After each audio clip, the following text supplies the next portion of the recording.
Passemos ao estudo da Palavra de Deus. Estamos estudando a Epístola aos Hebreus, esse precioso livro do Novo Testamento, cujo autor humano é desconhecido, mas que foi inspirado pelo Espírito Santo e é por essa razão que faz parte do cânon das Sagradas Escrituras. Estamos no 3º capítulo dessa epístola. Na semana passada, terminamos de ver a seção que vai do 7º ao 11º verso, em que o autor faz uma citação do Salmo 95, com a intenção de advertir os seus leitores quanto ao perigo da incredulidade. Ele usa como exemplo a geração de israelitas que saiu do Egito sob a liderança de Moisés e que pereceu no deserto. A ruína daquela geração deve ser uma advertência para nós, pois eles escolheram crer que Deus não é Deus do juízo, e a história mostrou como eles estavam equivocados. Como vimos no estudo passado, Deus é santificado ao exercer o seu juízo, tanto quanto é santificado ao exercer a sua misericórdia. Ele é santificado pela nossa obediência e é santificado ao exercer o seu juízo pela nossa desobediência. Vimos também que não existe descanso para quem está debaixo da ira de Deus. A entrada em Canaã representava descanso no sentido físico e social, uma vez que os israelitas deixariam de ser oprimidos como estavam sendo no Egito e poderiam viver como pessoas livres, numa boa terra, com campos e cidades que Deus lhes daria. Mas havia também o aspecto espiritual do descanso. Canaã seria a terra em que poderiam cultuar a Deus livremente, de acordo com as determinações que o Senhor dera a Moisés. Nesse sentido, a entrada na terra prometida prefigurava o estado de bênção final que experimentaremos após a glorificação. No Novo Testamento, descanso veio a significar a salvação em Cristo, o repouso celestial, que será assunto no 4º capítulo desta epístola. E, por fim, no estudo passado, vimos que a Bíblia nunca fala da conversão como um assunto que pode ser deixado para o dia seguinte. Daí o alerta da palavra de Deus. Hoje, se ouvirdes a sua voz, não endureçais o vosso coração. A qual voz o autor sagrado está se referindo? À voz do Espírito Santo, como está no 7º verso do nosso texto. A esse respeito, o amado pastor Matthew Henry, em seu comentário bíblico publicado pela Casa Publicadora das Assembleias de Deus, observa que a advertência do texto é para que não endureçam o seu coração, tornando surdos os ouvidos ao chamado e conselhos de Cristo. Quando ele lhes falar da maldade do pecado, da excelência da santidade, da necessidade de recebê-lo pela fé como seu Salvador, não fechem seus ouvidos e seu coração a essa voz. Observemos que o endurecimento do coração é a fonte de todos os outros pecados. Meu ouvinte, antes de passarmos para a sessão seguinte, vamos à leitura do texto. Aos Hebreus, 3º capítulo, do verso 12 ao 19, em que a palavra de Deus diz assim: Tende cuidado, irmãos, jamais aconteça haver em qualquer de vós perverso coração de incredulidade que vos afaste do Deus vivo. Pelo contrário, exortai-vos mutuamente cada dia, durante o tempo que se chama hoje, a fim de que nenhum de vós seja endurecido pelo engano do pecado. Porque nos temos tornado participantes de Cristo, se, de fato, guardarmos firme até o fim a confiança que desde o princípio tivemos. Enquanto se diz, hoje, se ouvirdes a sua voz, não endureçais o vosso coração, como foi na provocação. Ora, quais os que, tendo ouvido, se rebelaram? Não foram de fato todos os que saíram do Egito por intermédio de Moisés? E contra quem se indignou por 40 anos?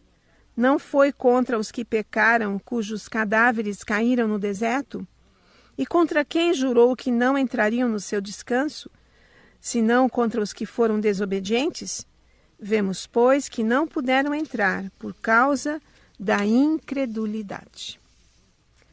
podemos perceber que o autor de Hebreus prossegue na exortação contra a incredulidade que teve início no verso de número 7. Assim, a partir do verso 12, ele aplica diretamente aos seus leitores o significado do Salmo 95, citado nos versos anteriores. Vejamos quais verdades nos são ensinadas no final do 3º capítulo de Hebreus. A meu ver, temos primeiramente um convite ao autoexame. Não um exame físico, é claro, como o autoexame de mamas que as mulheres são ensinadas a fazer para a prevenção do câncer. E sim, um exame do nosso coração. Mas também não esse precioso órgão por onde circula e é bombeado todo o nosso sangue. A palavra coração aparece frequentemente, tanto no Antigo quanto no Novo Testamento, referindo-se ao nosso interior, à nossa alma, à nossa porção intelectual ou emocional. Na tradução grega do Antigo Testamento, chamada Septuaginta, esse termo aparece cerca de 1000 vezes. E no Novo Testamento ele é usado mais de 150 vezes. No nosso texto, o verso 12 diz: "Tende cuidado, irmãos. Jamais aconteça haver em qualquer de vós perverso coração de incredulidade que vos afaste do Deus vivo." Que coisa difícil de se fazer, meu ouvinte, é examinar o próprio coração. Não é à toa que no livro do profeta Jeremias, 17º capítulo, verso 9, o Senhor diga que enganoso é o coração mais do que todas as coisas e desesperadamente corrupto. Quem o conhecerá?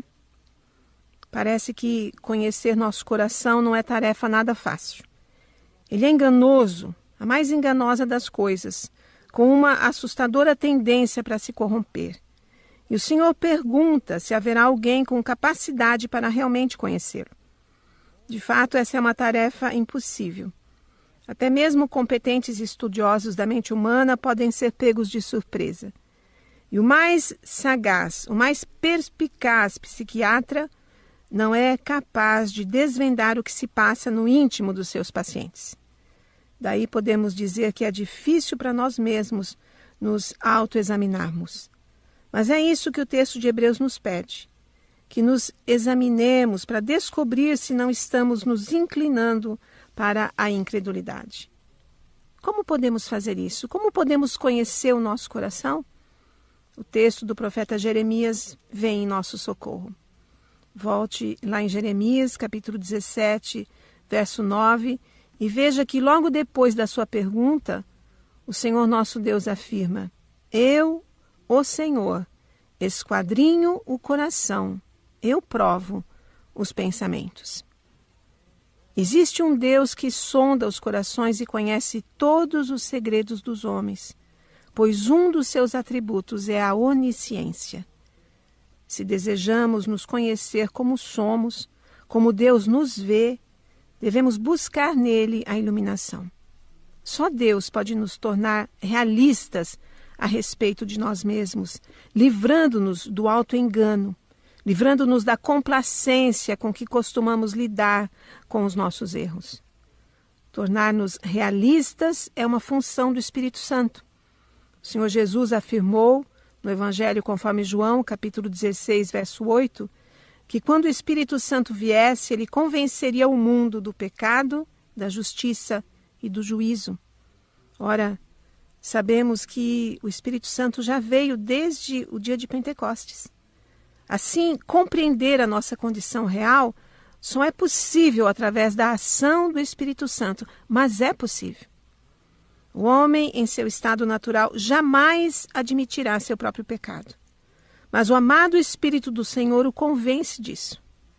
Somente sob essa iluminação e com essa bendita ajuda pode-se conhecer o próprio coração e perceber as suas inclinações. E sem isso, certamente a pessoa permanecerá nos seus pecados, como se estivesse dirigindo um carro sem freios por uma ladeira abaixo. A permanência no pecado manterá a mente iludida, o que endurecerá o coração. E o coração endurecido chegará facilmente à incredulidade. E a incredulidade significa o abandono da fé. Isso é tão trágico para a alma, quanto é para um carro em alta velocidade chocar-se contra um muro no final de uma ladeira. Deus, por meio da Epístola aos Hebreus, nos conclama ao autoexame, que pode impedir esse desastre espiritual. Hoje somos bombardeados por mensagens de autoajuda que pretendem nos tornar otimistas a respeito do mundo e de nós mesmos. E muitos embarcam nessa canoa furada, nesse carro sem freios. Ao contrário dessa tendência atual, a Bíblia nos chama a ser realistas a nosso próprio respeito. Examinemo-nos, meu ouvinte. Peçamos o auxílio do amado Espírito do Senhor. Vejamos se existe em nós esse perverso coração de incredulidade e nos arrependamos enquanto é tempo. Façamos como o rei Davi, que, ao encerrar o Salmo 139, disse: Sonda-me, ó Deus, e conhece o meu coração. Prova-me e conhece os meus pensamentos. Vê se há em mim algum caminho mau e guia-me pelo caminho eterno. Outra lição que devemos extrair do nosso texto base é que é impossível alguém abandonar a Cristo sem afastar-se de Deus. Essa verdade está bem clara e observe bem o final do verso 12. Que vos afaste do Deus vivo. Como já sabemos, a preocupação do autor da epístola é com o perigo da incredulidade quanto à pessoa de Jesus Cristo. Seus leitores em primeira mão, aqueles a quem os originais dessa carta foram destinados, eram cristãos vindos do judaísmo. Haviam nascido e crescido entre os hebreus ou judeus. Sua educação e formação moral e religiosa fora dentro do judaísmo, em que Moisés, a lei do Antigo Testamento e o sacerdócio eram figuras da maior relevância. Esses judeus tinham ouvido a pregação do Evangelho e crido em Jesus Cristo como o Messias prometido nas profecias e tão aguardado pela sua nação. Haviam sinceramente entendido sua própria condição de pecadores, sentido arrependimento e confiado suas vidas a Jesus, o único em quem pode-se obter o perdão e a salvação. Isso fez deles cristãos, no verdadeiro sentido do termo.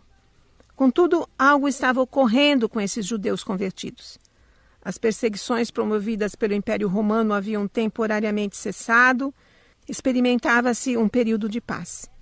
E embora o Templo de Jerusalém houvesse sido destruído no ano 70 e todo o ofício sacerdotal tivesse cessado, esses convertidos começavam a olhar para Moisés e o sacerdócio levita como algo novamente desejável e necessário para a sua fé, sem perceberem que essas figuras do Antigo Testamento apontavam para Cristo Jesus e jamais poderiam suplantá-lo ou mesmo competir com ele, o Deus encarnado, o maior profeta, o supremo sumo sacerdote, o Rei eterno.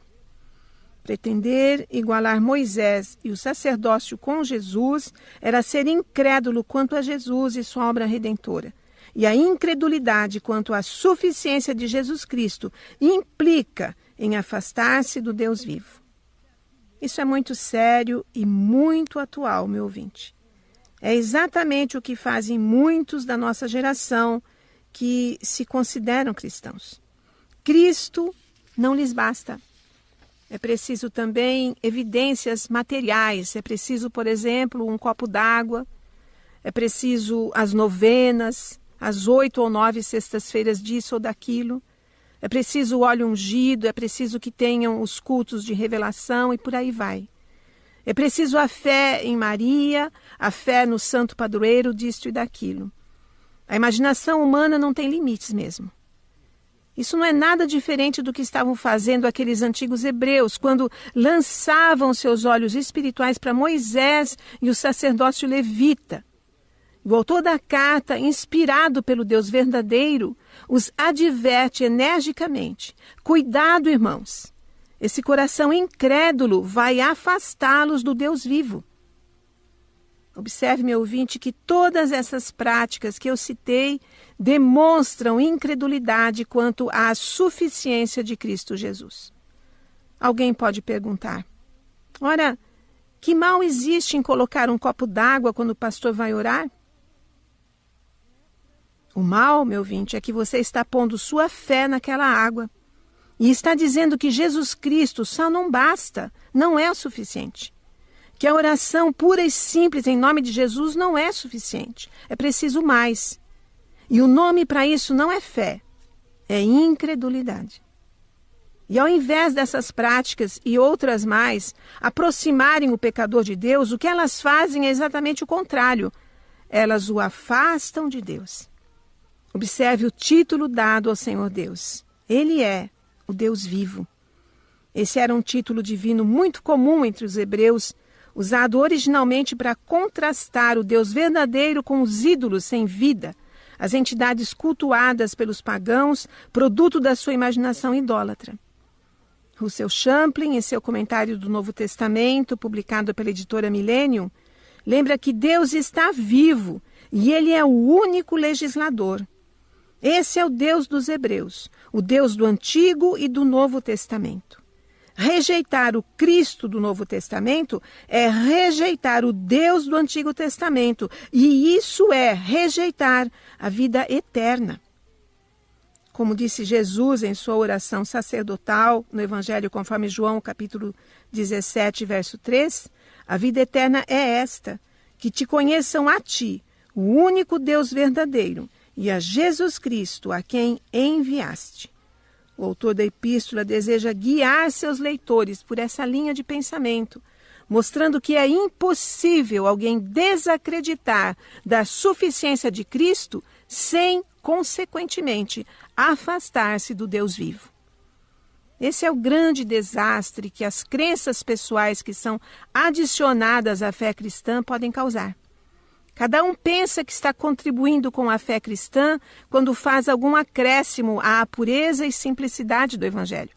Mas nada de positivo sai disso. Ao contrário, o resultado é o desastre espiritual. O conhecido autor cristão Adam Clarke afirmou que o melhor remédio contra isso é remover o perverso coração, como se ele fosse um assassino dentro de casa. Como Russell Champlin observa, Deus determinou vida por meio de Cristo. É isso o que o Novo Testamento declara por todas as suas páginas.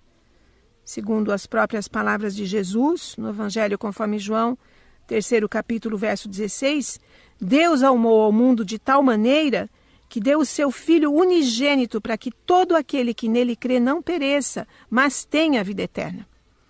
No mesmo Evangelho, capítulo 10, verso 10, ele disse: eu vim para que tenham vida e a tenham em abundância. Não resta a menor dúvida de que, se Deus determinou vida apenas por meio de Cristo, é também apenas através dele que podemos receber quaisquer outras bênçãos que Deus queira nos proporcionar. Portanto, longe de nós fazermos acréscimos a essa grandiosa e pura verdade. Lembremos que é impossível alguém afastar-se de Cristo, duvidando da sua suficiência, sem também afastar-se do Deus vivo. Outro ensinamento que podemos extrair do nosso texto base é que os cristãos têm a responsabilidade individual e corporativa de zelar pelo bem-estar espiritual dos seus irmãos na fé. Observe o que diz o verso 13. Pelo contrário, exortai-vos mutuamente cada dia, durante o tempo que se chama hoje, a fim de que nenhum de vós seja endurecido pelo engano do pecado. Nós vivemos num tempo de individualismo exacerbado. Acho que eu não estou dizendo nenhuma novidade. Como consequência direta disso, não é politicamente correto corrigir ninguém. Para sermos considerados modernos, pessoas do nosso tempo, devemos deixar que cada um viva como bem entende, seguindo os desejos e as inclinações do seu próprio coração. Isso nos deixará bem com todos e seremos considerados boas pessoas. certo? Aos olhos desse mundo rebelde, sim, está certo.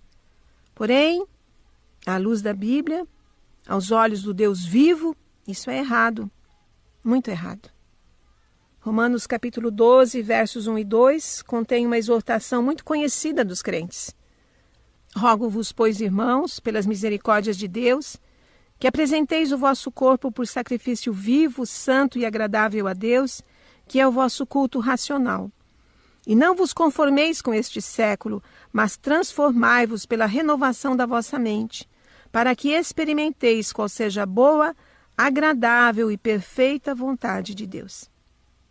Santidade, inconformismo com o espírito do nosso tempo e renovação da mente são as palavras-chave desse texto. Não é nada diferente do que encontramos no texto de Hebreus.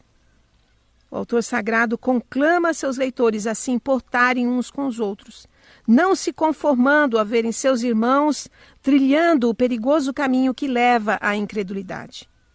Se esse era o espírito daquele tempo, quando a carta aos Hebreus foi escrita, se esse era o espírito daquela comunidade, era necessário e urgente o inconformismo de que o apóstolo Paulo fala em Romanos. Havia a necessidade premente de se encorajarem mutuamente com vistas à fidelidade à pessoa de Cristo Jesus. O reformador João Calvino, em seu comentário de Hebreus, publicado pela editora Fiel, observa que o escritor dessa epístola realça que outro antídoto para que não se caia em tal perversidade é o exercício da exortação mútua. Como, por natureza, somos inclinados a ceder ao mal, temos necessidade de múltiplos auxílios para nos conservarmos no temor de Deus. A menos que nossa fé se reanime reiteradamente, ela irá se entorpecer. A menos que ela se aqueça, arrefecerá. A menos que ela se mantenha de pé, irá definhar. Ele, pois, deseja que se estimulem através de mútuo encorajamento, a fim de que Satanás não penetre sorrateiramente em seus corações e com suas falsidades os afaste de Deus. Deve-se notar essa sequência de considerações. Não é no primeiro assalto que nos precipitamos de vez nessa insanidade de lutarmos contra Deus, mas Satanás nos ataca paulatinamente, pouco a pouco, com astúcias indiretas, até nos ver enredados em suas imposturas. Então, somos embrutecidos e irrompemos em franca rebelião. Devemos, portanto, opor-nos a esse perigo enquanto é tempo. É um perigo que ronda todos nós, já que não existe nada mais fácil do que nos deixarmos enganar. Como é, portanto, necessário que sejamos despertados pelo incessante estímulo e exortação dos nossos irmãos.